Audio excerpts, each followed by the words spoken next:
Hi, welcome to Speaking of Fashion by the Vanilla Issue. I'm Shreya from Fashion Gal, and today I'm joined by Alvin Ho, the founder of House of Alvin. Chances are you've already come across his work on Instagram.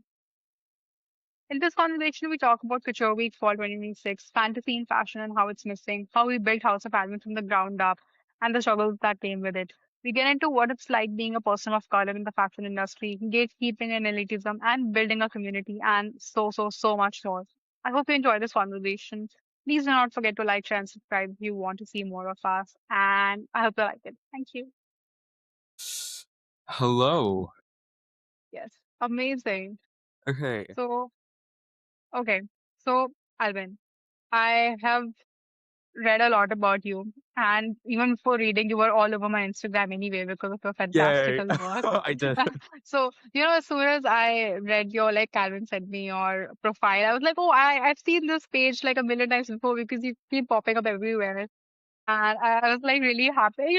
It's so fun to see something familiar because I think it comes from a place of organic connection.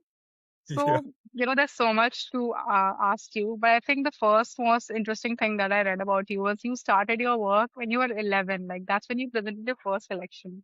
Yeah. That was insane. I need to know all about that. Yeah. No, because I didn't know how to make any clothes out of it because like you're 11. So I used to make clothes for my Barbie dolls. When I like out of plastic bags and like toilet paper and like whatever I like could find. And that first collection was basically it was like a trashing project. So I'm sure this is like quite familiar to most kids, but it's basically like finding like sustainable materials and like trash around the house to make clothes out of. And at that point, like I didn't really think of fashion as like I thought of it as just like, oh, I just want to have fun, you know? So I spent a good month collecting trash, uh like random like my mom hated me because like I had like a hoarding corner. But like that was my first, so I made like three pieces. One was made out of lychee packets, which is basically like every year in Chinese New Year you give out like red packets, and then there was plastic bags, and then the other one was like newspaper, and it was a really fun experience. And yeah, like, I always tell people that finding trash and like piecing together like rough patterns and making like dresses is the best way to start because you kind of have a sense for like where things go proportion wise and stuff. So I think that it was a good place to start. Oh, that's amazing. After like looking at your work, no one can ever like really picture that it started from like a trash collection like when you were a kid because the juxtaposition is so strong. Um, Yeah. but when did you decide to sort of pursue it more as a career, or when did you like really get serious about it? Tell me more about, did you like attend fashion school or something like that? Yeah, I didn't attend fashion school, and I think I was reading up in your work as well, and I know that you love like Galliano and like Dior and everything, and so I think for me, um, I liked a lot of how you can resonate. This is like it has like a film aspect, it's like the theatrics of it, and then like the clothes and the models and the makeup and the pose, and like there was so much to like his shows, like McQueen, obviously like Mugler, like and that world really brought me into fashion. So up to this day, I don't think that I make the most beautiful clothes in the world. I think that I love doing this because of the world that I almost inhabit while I'm doing it, or like the page I've created. And I think that that is like the most magical thing. It's like the suspense of disbelief because um obviously like the when you look at the page it's like beautiful people and beautiful clothes, and it's like but everything is, as you know, as an editor, is created, um it's it's staged, you know what I mean? Like what I'm wearing now is staged, like and but the way that that creates a sense of that's like their everyday, like I don't know why I love creating that universe, whereby you take people into your world for a little bit every day, and then they get back into like I love that aspect of it. In I terms of totally get that. yeah, uh how it got started. So I think that because I fell in love with that sense of like theater, um I I've always wanted to do it full time. But obviously like I think me and you can like I come from an Asian household, so it doesn't Yeah.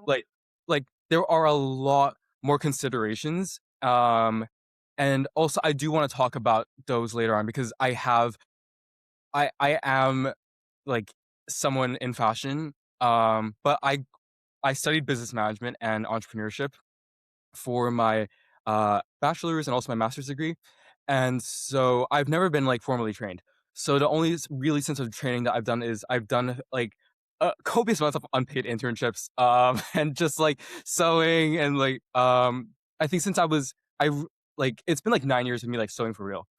And out of all that time, I think it just that sense of theater and like the shows and like being able to create my own shows and like now using social media as my vehicle to share, like it really motivates me and makes me like really want to keep doing this, if that makes sense. So that's how it found me. Yeah. That's amazing, and I think the point that you mentioned about bringing more theater, I think that's so much missing from fashion industry today.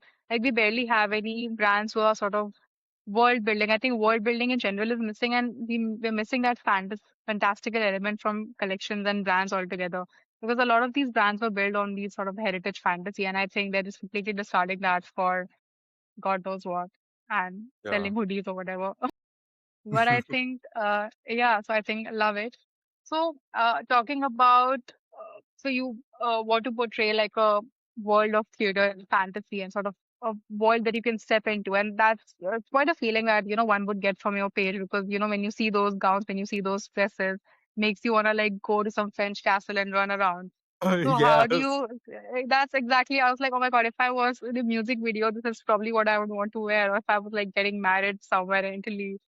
So, I mean, yeah, that I think your message does come across very well. But how do you sort of approach it? Like, for example, like how do you approach a collection? Where does your inspiration come from? How do you do your referencing? Because I do see a lot of these historical references, like be it like corsets or shapes or structures. How do you make sure that it's more relevant for today? Yeah. I don't for me, like everything is every piece I make is like a character I've thought of in my brain. I know that makes sense. So it like like this is because I didn't come from a fashion background. So like being able to do this every single day is honestly like the greatest blessing of my life.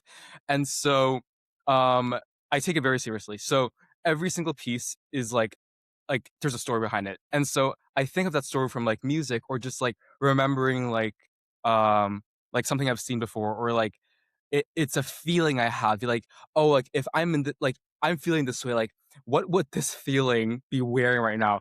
And like for example, when I'm sad or like when I'm like really happy or uh like confused, like it comes to me and I kind of imagine like, oh, like as a character, like what would I look like? And so for example, like for like the Phantom Bride look that I just posted, like that was created because like I was feeling really down and I was almost like reminiscing about like the past. And the Phantom Bride look is about that. It's about like having what once was yours taken away or what the image and I don't know if every single piece comes across in that way, but that is how I start the process and it becomes very cathartic for me to, like, see everything together, if that makes sense. Oh, makes sense. And the thing that you mentioned about building from character, I think one of the few designers that I know who does that is John Galliano.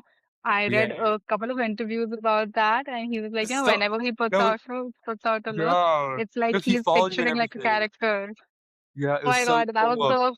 the I biggest was like, achievement of my life. "He's done it." Like, I was so proud, so congratulations. Oh my God, thank you. Yeah, that's going on my CV heading. So yeah. Yes, I would too, like, congrats. Oh my God. Yes. Yeah, thank you so much. But yeah, I think that's great because I think a lot of these, I think not just emerging designers, but also bigger brands sort of lack that sense of narrative, which I wish that more brands did. But do you also feel that way? Like I feel that we have lost some of our fantasy wonder and world building is so weak. Like brands are just putting a logo on everything and hoping it just works out, which I get like there's a business aspect to it. But do you think fashion has lost its sense of fantasy? I think it's coming back. So, if we look at even just Paris Fashion Week, right? Like Rahul Mishra, like beautiful mythology, like storytelling, like absolutely impeccable, like beating work. Like, and then if you look at like Ashi Studio, obviously like it's like, oh, I'm just thinking about like that. You know, like the umbrella, like that Yeah. umbrella was crazy, and like obviously like Scaparella, like come on, and then Earson Herpin with like the kinetic stuff like this, like Mm. uh even like how Dior like obviously like you can have your opinions on like if you like his collections or not, but I Hmm. do really like the storytelling in which he has like for every single piece it's inspired by like something directly from the archives or like a memory of Monsieur Dior himself. Like it I think that people are putting pressure on brands to make it happen because everyone on social media is talking about it. Like, and I think that it is coming back. Hmm. I agree that there was a period of time where it was very sad and it was just about like, oh, pretty dresses or like not even pretty dresses. Like, and I think that the fantasy is coming back and I'm very excited for what's next. Like, I think it's going to be amazing. So, yeah. Yeah. No, I feel that too. I think this couture season was incredible. I didn't even expect Mhm, it to be that good. Almost every mhm. collection delivered so well. Yeah. What But was your then in terms favorite? of pants, oh my God, I loved the Indian designers, like Rahul Mishra and Manish Malhotra. Oh, I loved. I yeah. think Yeah. apart from that, Schiaparelli was beautiful. I Yeah. loved Jean Paul Gaultier. I know that's very I controversial, know but I love. Drat. No, I'm so sorry. It Like, was actually, it was like it was really good. Like I it was liked so it. it was so I loved the experimentation of it. Like, I Yeah, loved the newness of it. And of course, yeah, newness is supposed to be provocative, but it was so yeah, good. yeah, yeah. And I Did you? hated his debut collection. I know, no, because I was like, I was like, but then I was like, wait a minute. Like, did you see the reel of like the girl with like the stick, like for the Oh my finale? God, the walking I with the stick, Yeah, yeah. yeah, yeah. And then I was It like, reminded okay, me of those like vintage shows where models are practicing, like those 90s runway shows. Yeah, yeah, it I was loved really it. cool. Like, um, but yeah, no. So, I mean, what do you think? Like, do you think it's coming back or? I think you're right. I think it's coming back. And I think that push has been brought by Chanel, Matthew Blazy Chanel. I think he has sort of really created this enchanting world for Chanel. And I think a lot of Yeah, brands are trying to, get back into it because I think, and especially now with AI, I think we need more, like, we need to see more creative processes. We need more wonder. We need more like humanness and things. yeah, And I yeah, think AI is definitely sort of it's a way for people to counter this whole automation and things like that. But I think Chanel definitely had a sort of role in that yeah. sort of industry alignment of, we need to be more creative. I think the way they stepped up, I think forced everyone to do it. Yeah, I think so. Yeah. I mean, yeah, their accessories were like incredible. Like I just like the giraffe bags. Like I don't know, it was so much like fun in it that I think was missing from Yeah. Chanel. So I completely agree with you. Yeah. Yeah, Yeah. I think, yeah. I'm very happy to see Chanel back in action. yeah, Yeah. fabulous. Yeah. But Couture Week was great. Did you have a favorite collection from Couture? Ooh, I don't like it's. Ooh, I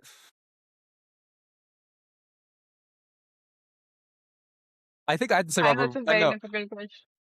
like it's very hard to choose, but like I like that like Robert Woon because maybe like we're both like from Hong Kong and stuff. But like it's I think seeing his growth as a designer. I mean, because Hmm. like I'm sure like you and me have been following him for like a long time. Like ever since before the couture, before like while he was doing a full ready tour. You know what I mean? And Yeah. I think seeing him obviously like he doesn't know me and like who am I, but like I think that being able to like see the heights he's reached and the caliber of like the celebrities in the ensemble, like and like like also the world building and fantasy of it, like that balloon dress is really cool. And Yeah. the way that I almost like try to decode like how he's like created his pieces like every single time it walks like through the runway. And I'm also like really like proud of how like he's so proud of being from Hong Kong and like and also like the theatrics of it and how he embeds like the culture in his work like subtly like so I think that his collection is not just like about clothes but it's like his journey and seeing that is really inspirational for me. So yeah. No, 100%. I think Robert Wing was definitely, I think, almost everyone's favorite because he always have this sense of fantasy. And this collection, I think, was definitely my favorite Robert Wing collection. Really? Wow. Like, yeah, yeah. I just loved the whole like childlike wonder of it. I Yeah. loved the references were so like every look was so deeply layered and reference. You like really get into it. It was Yeah. amazing, and I love a collection where I have to like it just stresses me out to like find out what it is because that Yeah. means that Yeah. there's Yeah. like work put in, which is beautiful. I think Yeah, it's so smart that he also like he chooses themes that are universally like acknowledged. Like yeah. as in last time, like I mean, one of the iconics was always like the mind, body, soul, like the bones. Like it Hmm. it just resonates, but it's themes that I haven't like. Obviously, like Victor and Rolf, like does like childlike themes like usually, but Hmm. he did it in a way that almost was a bit like menacing and a bit scary at the same time, Yeah. and but still very beautiful. And he strikes a balance in fashion that I've really never really seen before. And yeah, like just amazing work. That's it. Yeah. But I love that we have the same favorite designers. I love Yeah, yeah, that. yeah. No, because I mean that's why I was so excited to like talk to you because like I think that we grew up in a similar like appreciating similar themes and concepts, and um obviously I think your knowledge of fashion is much greater than mine because like I live in my own world, but I appreciate like being able to speak to someone who gets it. If that makes Oh sense. my Yeah, God, thank you so much. Okay, so talking about couture, would you ever dream of doing couture? Is that something that's on your yeah, fashion bucket list? yeah. No, I mean obviously like I don't necessarily like what is it? Like I just want to create a show that is about Mm-hmm. the theatrics that has a set, like a custom set, like Mm-hmm. custom music, like that tells a story from like one look to the next. Like it's like the ultimate like it's almost like I've always wanted to like stage like a theater like production, and it's just like models like Mm-hmm. walking in and out, and then like you see and hear the characters like while they wear the clothes. Like so yes, obviously like that is ultimately something that I'd love to do, but I think right now I'm honestly very happy with what I have, honestly, because I love sharing like the process of creating each look with like the people who choose to follow me, and I really enjoy like the back and forth interactions and that like social relationship. And Mm-hmm. so obviously that's like something in my peripheral, but right now I'm just really grateful for what I get to do every day. So yeah. That's amazing. That's amazing. But yeah, I think talking about like these fantasy dresses, you do a lot of bridal wear. So I need to know Yeah. how you sort of got started with bridal and how has your experience been like till now for that? Yeah. I think when I first started, obviously like I don't know about ever, but, like, I like, since I was a child, like, you can ask, like, I've always wanted to be a bridal designer because it's, like, your ultimate, like, fashion look, and it's, like, your excuse to, like, wear that big poofy dress, and I think that I like it because it brings out that inner child of everyone. It brings out that, "Oh, I've always wanted to do this," or, like, "This is something that I've always wanted to try, but I've been too scared to, and this is my ex" like, that sort of, like release is like, yes, let's do it. Like, let's Mm-hmm. make it happen. And so when obviously I've always wanted to do it, but like I've never thought that I was worthy to do it for a long time. Um, it wasn't until my first bridal client from last year. Um, it was before everything blew up, and like mind you, like, at this point I had like 1,000 followers, like, and everything blew up for me like really like less than a year ago. And so it was really crazy, but like at that point I was like, nah, like this person can't be real. Like, why would they ask me? But after a while, like I started getting more and more and more requests, and I was like, oh, it isn't just like people who like like can't find anyone else. It's like people who are actually choosing like my label. And so I'm getting to a point right now where like I'm a lot more confident in terms of like bridal design, and like I do feel like I'm very lucky, but also that I do have the skills and I do have um the like experience to create that fantasy. Because I think a lot of brides like have gone like a lot like dress shopping and like, oh, like I love Sayas dress. Like I you know what I mean? I get it. Like I get going to a store and like finding that dress. But for me it's like I think that everyone is such an individual person that everyone deserves a custom dress. Like everyone deserves like that body cinch, that like perfect length, that veil that has the beating that they want. And for me, like I think the most rewarding aspect of that is being able to, like, because when I see like a mood board, I'm like, okay, I know what you want. Like, and so I find the materials, I make it happen. And seeing people cry, I know, like in a good way, obviously, but like Yeah. being able to witness someone be like, oh, like the dress I've wanted all these years is finally in front of me and it fits me perfectly. Like that's the moment that like makes me feel so lucky to be chosen. And it's just so full circle, honestly. So yeah.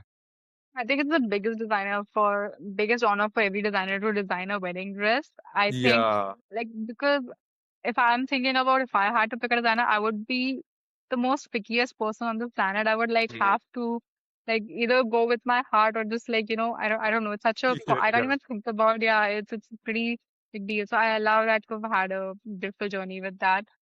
So like when you approach bridal wear, like what is the first thing that you need to know about the bride to like really sort of Yeah. like, how do you begin the design? Like, what's the first question that you ask the bride? Yeah.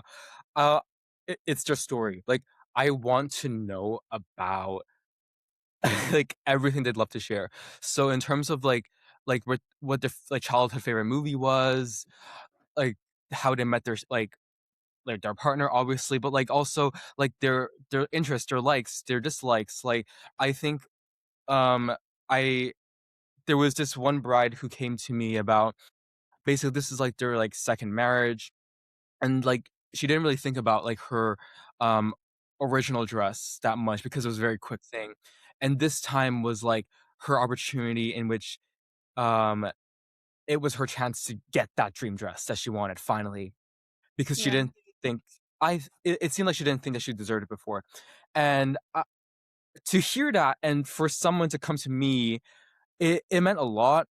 And like for me it's like I don't have the capacity to take on like many brides a year because everything is made like uh, me like and like for like my and like people helping me, you know what I mean? But it's I how to say, it's like being able to know where this desire to come to me comes from and why they chose me and how they think like the world fits into theirs. Like that Mm-hmm. conversation is honestly very moving for me, and it's also it's a great way to connect with like another human being.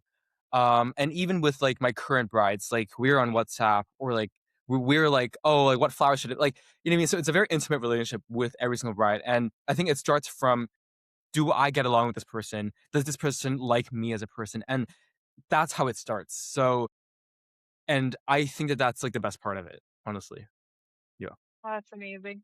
So, how would you describe your woman? How would you describe a House Mm. of Alvin woman? Okay, so okay, so how I think about it is like it's almost like, let me paint you a story. Okay, it's like Okay. you've saved up all your money Okay. to watch this opera. Okay, and you get into there, and like it's about to start, the lights dim, and you see like someone in the box, and like she's by herself. She has her opera glasses on, and she's like, that's how she is. Um, and like I always like to think that the House Alvin person is like someone who's full of mystery. Like you don't know if she's like prince, like a secret princess, or like an heiress, or like you don't know her background, but she's like quiet. Like she doesn't really speak all the time. Like because I'm an Mm-hmm. introvert, so I get that. But all eyes are on her. Like all attention is on her. If that makes sense. Like it's that sort of like quiet confidence. Um, She owns the room. Yeah, but, like, she doesn't have to prove it, and, like, Right. her home is full of, like, antiquities from, like, all over the world from, like, her travels, and, like, she doesn't have a big group of friends, and it's, like, quite intimate, but, like, it they're close, you know what I mean? And, like, she's kind, like, she listens, and, like, it's all like, if you've watched Crazy Rich Asians, it's Astrid, like, you know what I mean? It's, like, it's someone Oh my God, who yes, I get that. it's you know what I mean, who's deeply, like she comes from, like, a wealthy background. Don't get me wrong, but she like she has a heart. You know what I mean? And she cares and she loves culture and um things like like she she's someone who doesn't seem like she's just like some like posh like person and like that's it. Right, There are layers to her. And I think right. I would love for people to see my pieces and want to decipher like the layers. Oh, like who is the House of like that's what gets me. You know what I mean? Like so yeah. That's beautiful, and I love that you have a vivid image of your customer because I also feel that that is also something that I think a lot of designers need to work on because a lot of these brands are struggling from an identity crisis where they don't know who they're selling to. And I think it's Yeah. so important for designers to build a clear perspective of who they are catering to because I think that is one of the reasons why a lot of brands end up looking messy and things like that. And I Yeah. think I loved listening to that. That was amazing. Yeah, I've been like thinking about it. I was like, what is my yeah, that's it. Yeah. Yeah, no, I think it connects very well. I think it's just making the whole universe is making such a coming together Yeah. so beautifully. I love that. Mhm. Thank Okay. you. Oh, now I understand more about how you actually run the business. So, I mean, you mentioned that you studied business. I'm guessing that comes a lot in handy. I would love to know how you manage the business part of it because I know fashion is one of the most glamorized industries, and there's so much that people don't talk about that goes into like actually getting things done. So I would Yeah. love to know your thoughts on that. Yeah. I personally think that again, firstly, I really like my clothes, but they aren't like as in if you just put it in a room, you won't think like but this is like someone with like this amount of platform or reach. So I personally think that the clothes are probably like 20% of the brand Mhm. and 80% is about the marketing, the person behind it. How do you like get customers through the door? How do you lead them through the door? What makes them want to click like the inquiry link? Like that is the big part. And so a lot of people like confuse like oh, the dresses have to be amazing and they have to be like, but like, look at Shein. You know what I mean? Like, look at these brands who have poo poo clothes, but are Yeah. billionaires. Like, so what I think is most important that most people don't see is that I'm on my laptop a lot of times because I am here like looking for like press opportunities or like connecting with stylists or like there is so much behind the scenes that you don't like a regular person doesn't see and obviously, like, that is about like who wants to go to a theater production and like look at how the costumes are made and like the backdrops like no one cares but Yeah, that is a huge portion like what people are seeing in terms of the dresses that is like the performance you know what I mean that's the part that everyone wants like that's like Paris Couture Fashion Week you know what I mean that these designers put through exactly. but they don't Yeah, right. see like the back of how like I used to work as like someone who like lifts and like manages like the stockroom in Dior and there's like 20 people doing that like every single day in just one boutique. And so people don't see that aspect of it. You know what I mean? And if they do, like they like to gloss over it. But it is like the truth. You know what I mean? So I think that getting a business degree is so if you want to start your brand, you've gotta like have a sense of that. Um and I think that to this day I still teach at UCL, which is a university here in London.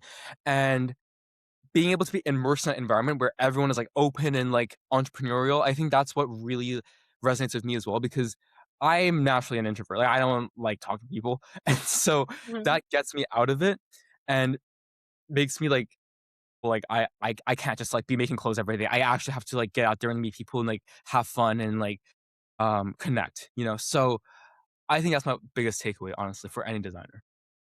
Right. And you started your brand with basically, financial backing or, connects like, a lot of people have the privilege of connections and, people Yeah, in the yeah. industry or family in the industry.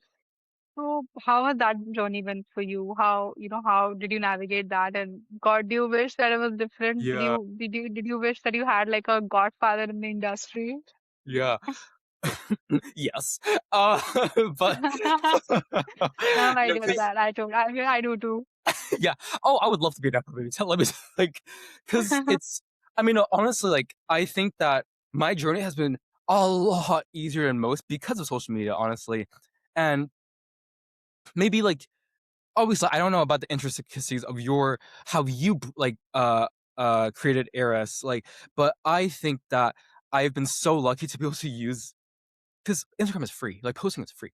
Um, like the videos have gone viral. I haven't paid for like they've just done it like, and so I'm Yeah. grateful for like the algorithm and like the Instagram gods who've made it happen. But like at the same Mhm. time, I come from a family who does security management. Like, you know what I mean? Like, we do not know people in fashion. And so I created this because I was posting videos of my creations that I was creating on a poo poo brother machine. Like, this was a Yes. really bad domestic that, like, I've been studying for the past like 8 years. You know what I mean? It wasn't until like last year, like I was probably like 7 months ago that I had my first like industrial. And so and at that point, I was so scared to use her because I was like, she is so and so I spent the first 2 months not using her because I was like, this is weird. I don't like her. But I was now like I love her and like, I use for all my clients. But like what I'm saying is that for a long time, like I didn't have a lot of resources. Like Mhm. obviously like I had the privilege of like not needing to support my entire family and like being able to like try outside of like uni and like stuff. Um but like as in I didn't go I didn't have the opportunity to go to fashion school for this. Like I don't know how to Mhm. like I know my sewing and and like my like corsetry from YouTube videos or from watching other people or my friends who've gone to fashion school and they've taught me. Like that's how I've learned all of this. And so um I honestly think that a lot more people have a shot at this Right. than they realize Yeah. because I was giving up honestly when I created my final collection that went Mhm. slightly like viral with like the reveal dress. Like that was my like last hurrah. I was like, I'm gonna create one last collection. I'm gonna make one look that I really like, and that's it. Like I'm not gonna do this anymore because I was gonna move back to like help out. You know what I mean? In terms of like interning in like a consulting firm or like doing something in security management or like, and that's when everything blew up. And what I think is that like a lot of times like things happen to you when you want to give up. And like even I was watching like an interview with like Alexa Demi who always like Maddie Perez in Euphoria, and she was like Mhm. she was about to give up before like Euphoria. You know what I mean? So Right. I think that a lot of creatives have the spark, but they don't necessarily have the opportunities. And social media is a way for you to create that opportunity for yourself. Because let me tell you, like people in fashion are gatekeeping. Like they aren't like if they see you're doing well, a lot of people don't like that because they want to feel like they're on top. And when someone has, for example, like you, like you've organically created like a following of like 100,000, like you know what I mean for your magazine, Mhm. and so Right. I don't know about your experience, but for me, it's like people don't like to see that sometimes. You know what I mean? And Correct. um, it becomes a bit difficult for you to connect with people when, and at times they will say like, oh, like they were so lucky, and they like, which I am, like, yes, I know, but at the Mhm. same time, it's like I've had to work my ass off to get to, and I'm sure that you would you know what I mean? It's like the Yeah. amount of times I've posted and there have been like no likes for like so long, like, Yeah. and I still kept going. Like an overnight success looks like that, but Right. I've been sewing since I was like, as I said, like I've been doing this like since I was 11, like, and it Right. was just when I was 22 and I was about to give up that it it just happened, and so Right. it takes a lot of hard work, but it is. No. That's what I'm I trying to say. totally get that. And I think it's, I love that you brought up gatekeeping because it's so real. And when someone talks about it, Yeah, it sounds like, we are yeah, complaining, but uh it is huh, so ingrained in every step of the yeah, process. And yeah. it's everywhere. I feel like almost Yeah, even in like regional industries, it's so built in the yeah, gatekeeping, the elitism in fashion. yeah. And, How do you and so you're navigate in it? London. What? Sorry? How do you navigate it? Oh God, it's really difficult. Whenever Right. you, even when you try to connect with like someone slightly bigger than you, and I'm not even saying like a celebrity designer, I'm just saying like Yeah. someone who's like 20% more than you, there's Yeah. always this sense of inferiority that they make you feel. It is Yeah. so sad because everyone is just trying to find their way. But I think Mm-mm. it's so prevalent, and even in the global industry, I think even like if I talk about the Indian fashion industry, Yeah, it yeah. is very, very intense. So wait, when did you move to London, or have you been born and brought up in London? Yeah, so I moved when I was 18, so Okay, I'm aged I like okay, four uh, and a half years ago. This is okay, like purely for like university, so okay, it wasn't for fashion, but like it correct. became yeah, yeah. Honestly, that's So it. did you feel that, you coming from as a person of color, being an immigrant, did you feel that that was sort of did you face any challenges because of that? Because like, obviously people prefer some people. So I've noticed that a lot. So Yeah. do you feel that that Oh, was something that you faced? yeah, I know. Like I any also sort of racism or something like yeah. that? We could have a conversation about this like for a long time afterward, but like what I'm trying to say, because I'm sure I know like it's I everywhere. I just know you get it, but like yes. Like obviously if you're white and you're French and you speak like fluent and like you're tall and hot and like rich, like the world's your oyster, let me tell you that. I know what you mean. You know what I mean? Like I've seen so many listings where French is you need to know it. And I'm so sorry. I Hmm, love the culture, but like like you know what I mean. So that's already a barrier for a lot of fashion right, like students who want to get right. into it. Like even for business, let me tell you, like even wanting to work in your headquarters, like it's tough. So Yeah. that's a barrier. But I would say that first of all, London, like it's so international. Like there's like the building that I'm currently in right now, everyone's from China. And so it feels like I'm back home. But what I'm trying to say is that yes, there are bigots. Yes, there are people who don't like the fact that you are from a different Hmm. country and they feel like you're taking their jobs and like, I'm so sorry, colonialism. Like, uh, I mean, uh, let's be real totally. here. Like, also, Yeah, like, they come on, like they won't be hiring us if we weren't good. Because exactly. you know what I mean? Like we work our asses off. Like we go to school. Like look at the grammar schools in London.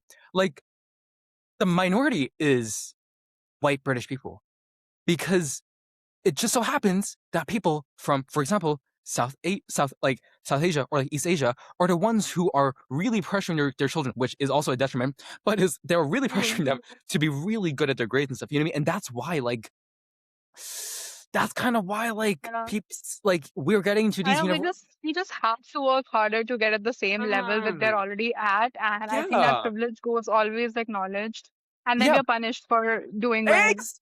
Like, let me tell you, like the British have sent like India back like a hundred and something Hundreds years. of years. Like Yeah, so like we have no choice but to do this. I'm not gonna lie. Like even like China, yeah. like the opium wars and stuff, like y'all really tanked. Like I get there's other like things that go into like Hmm. other. It's not just all colonialism, but at the same time, it's like come on now. Like, no, come Yeah. on. Like, you screwed up DACA like Muslim. Like, you were the ones who took all our resources and like now you're complaining that your economy like okay, sorry, like I could go on forever about this. But like what I'm Yeah, no, saying no. is This that is a very intense. So I think maybe we oh, need to have a separate podcast for this topic altogether yes, because you need there's it. so many instances. Yeah, it's unfortunately very prevalent. And I've heard this from so many people who are like, from South Asia or like, China, Japan, everywhere. I think it's so prevalent and it's so sad because I think there's this sort of invisible wall, but I don't think it's gonna get anytime better. Like, it's gonna take like years and decades for it to like really be even playing field. Yeah. But But see one thing that you mentioned, yeah. No, no, no, I please what I'm go saying ahead, is go that ahead. I'm so proud of you and also myself honestly for being able to because I don't know like I don't I'm not I don't think you're like a nepo baby so like No, I'm I'm very not. exactly so I'm very proud of the fact that we have found a way to do what we want, you know what I mean, Right. and um I completely understand that a lot of it has to do with like luck and algorithm and stuff, but to see you thrive um and for you to create your audience and then for me to be like Oh, like I actually like I've also kind of done the same thing. Like it Hmm. becomes so full circle in the sense that like, oh, we don't need to have the like approval of this person who knows something in Right. fashion or like to get to it. Like uh, we can do it. You know what I mean? Yeah, no, I Like think that's beautiful, and thank you so much for your kind yeah, words. And I just love it. You know, even when I see like someone trying to like start something, it's just so much nicer. I always like sort of engage and follow with anyone I see who's like who I feel that, you know, who's like, oh my God, this person deserves this. I just love meeting new people. And I think you've captured the essence of what, unfortunately, a lot of us face in the industry, which yeah, is not talked about at all. And I think we definitely need more representation in the industry. That's a given across every field, be it like editors, writers, designers, stylists, everywhere. I think there's too much of monotony going on. But okay, absolutely. one thing that I actually wanted to ask you that you mentioned the Asian parents thing. Like, I mean, I'm an Indian, Oh, I get that. And, you know, you, of course, for sure, you know, we are raised to win the academics and, you know, get a consulting job. So, yes, like, you exactly. know, yeah. So, how did you now, how was your, how did you manage when you told them that you wanted to do fashion? How's that Yeah. going? Ooh, no, we need to have another podcast on this. Let me tell you, because I'm sure you get it. Yeah, I'm sure you get it. yeah, Um, I do. I do. it's very, very, very difficult because I would love to tell people how difficult it really is. Like this, you never know when the next paycheck is coming in.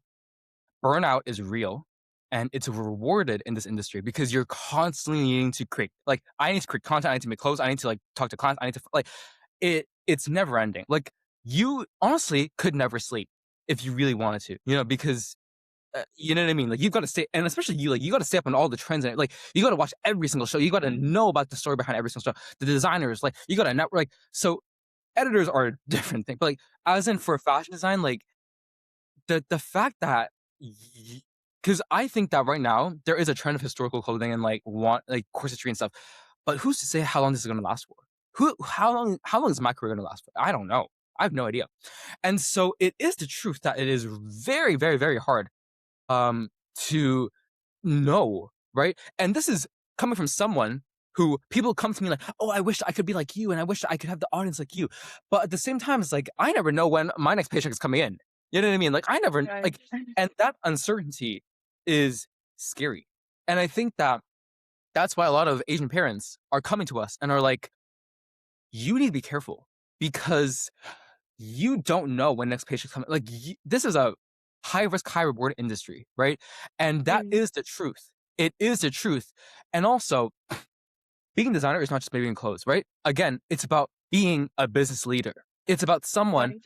who knows how to manage, who knows how to talk to suppliers, who knows how to create relationships. Like, and so it is hard. Let me tell you that.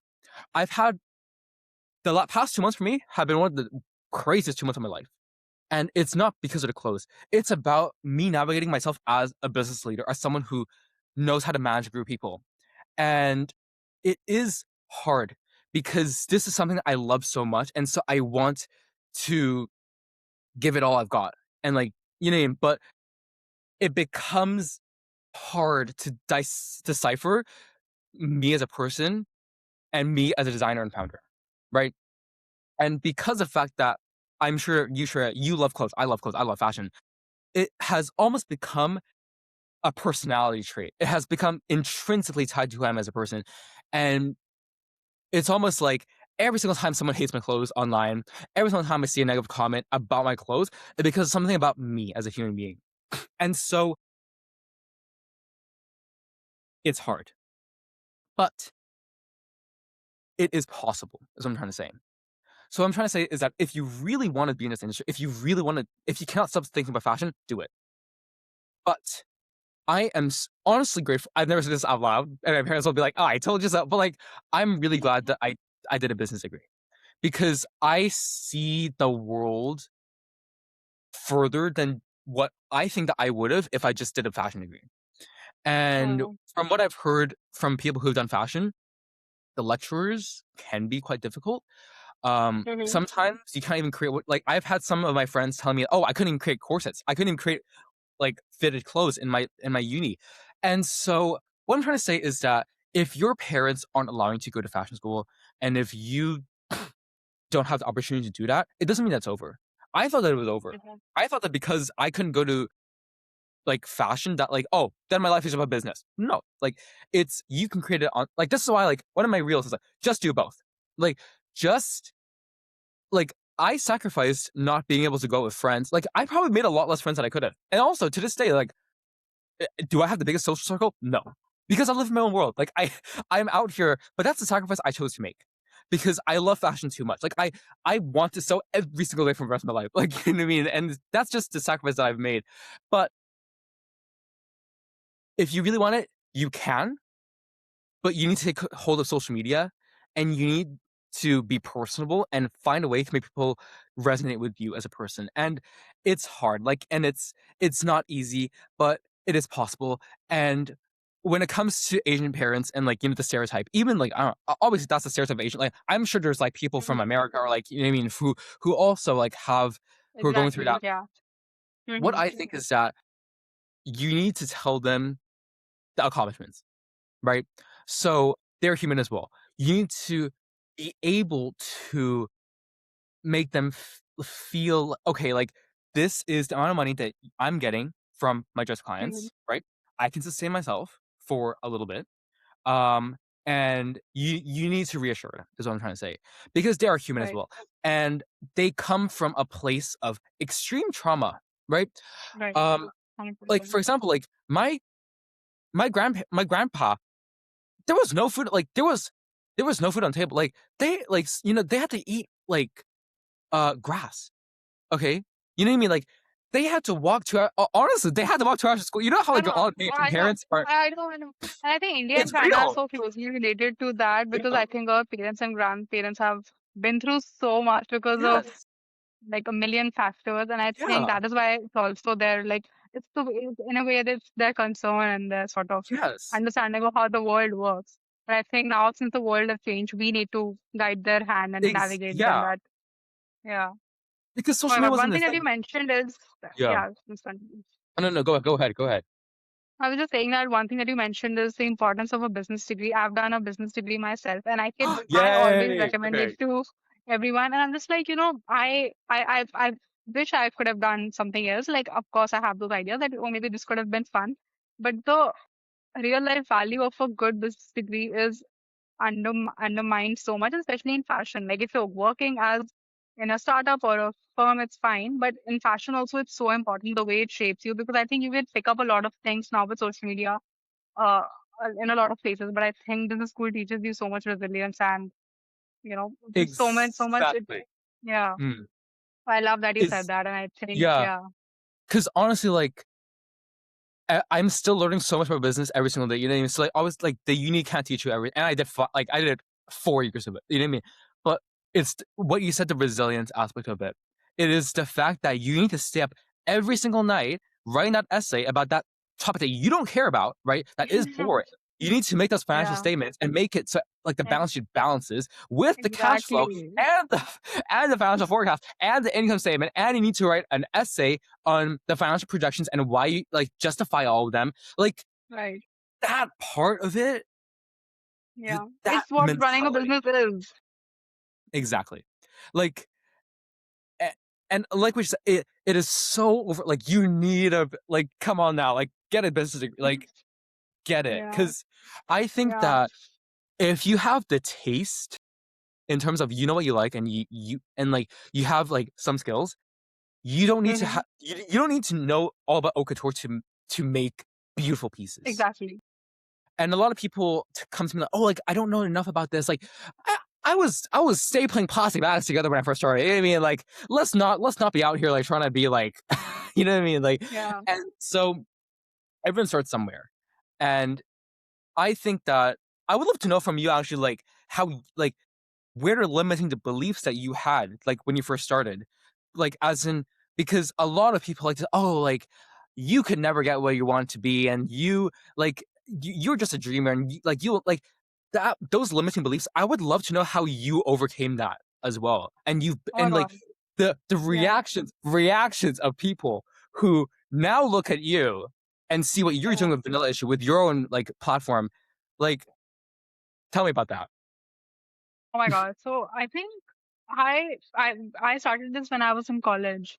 Yeah, On like during COVID actually was when I picked it up because I was at home. When I was a kid, I always wanted to do fashion design.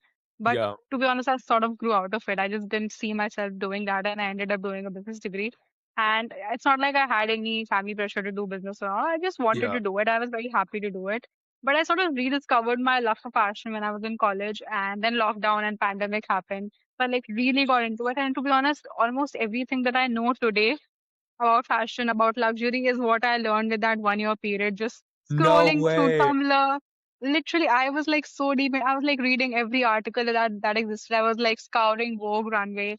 And that 1 year is when I like really learned everything. And I was like, oh my God, I need to do it. And I realized that, well, I can't be a designer. I don't have that passion and skill set. But I realized that I love sort of researching and talking about it and connecting with people. That is just how this sort of page grew up. And to be honest, I fashion design is still a proper job. Like what I do, like in India, people just it's impossible to explain what I do. Oh, You know, really? yeah, no, trust me, it's very difficult because when I say fashion, like fashion page on Instagram, they'll be like, "Oh, you are like you're telling people how to style outfits." I'm like, "No, that's not it. Like, I'm not like telling you five outfits for your date night sort of thing." It's kind of difficult because in India, fashion design is it's a very technical sort of fashion. We it's approached from a very different lens. So I think it was very difficult to sort of explain to till now. If some relative asks me what do you do, it's impossible for me to explain them in their language. Like I know what I'm doing, but I know they won't get it. So I think it's definitely been quite challenging. And to be honest, when I started it, I kind of didn't tell anyone. I was just doing it anonymously. I was like, oh my God. And then Yeah. when I like really got sure of it, I was like, okay, I'm doing this. So I was doing it while I was working my 9 to 5 full time. But recently, I've sort of started doing this sort of full time, like just 2 3 months back. Oh my gosh, congratulations. That's Yeah, so thank you. So cool. it's been quite a journey as well, and it took me like a while to like really, because it doesn't make you any money when you're like starting out. Yeah, it's just sort of sharing your thoughts online. So you need to build that up. But I'm glad that now I'm able to do that. But yeah, it's been a journey for sure. Yeah. How did you like make the switch to do this like full as not like full time, really? Like what made So you choose? I mean, just I knew that a 9 to 5, like going to the office every day. I did that for a few years, and I worked at a startup. But I don't hate it at all. I learned so much at my job. I was in a marketing role. I learned a million things. I was a startup. I was at a startup, so I like literally saw businesses being like built from scratch. I think it was definitely an amazing experience for me, and I took away so much. I think it really helped me build and that's why I value a business degree so much because I think after college I did work a corporate job which did sort of give me a strong foundation.